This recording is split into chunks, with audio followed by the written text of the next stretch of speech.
Welcome back. I think we're doing part four. I'm not really sure.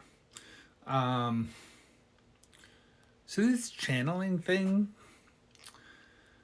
it's very ego puncturing.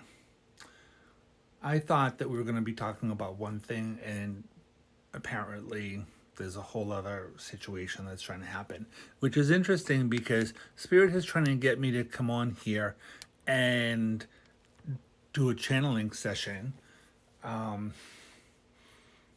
and I don't always trust that.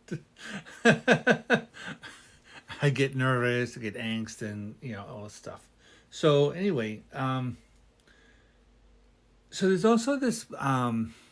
This must be a Pluto thing happening because, which feels to me like it started a couple of days ago, and I do know that there are eclipses happening this week, and we're going into a retrograde thing, Mercury retrograde in a couple of days, something, whatever. And so it feels like things are very chaotic this week.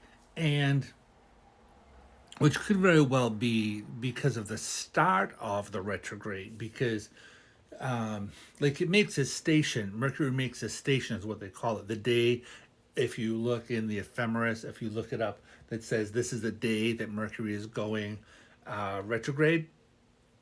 I mean, but that's the station, right? But there's what they call a shadow period that starts like a couple of weeks before, another shadow period afterwards, whatever. And so I think that we can be starting to have these experiences ahead of time, plus whatever the eclipses are doing, because there are these events that happen, but the energy is building ahead of time, right? And then the energy lasts like afterwards because these are big events that are taking place here, right? And so it can feel chaotic, but what I know about these things, I was like, oh, like what's that?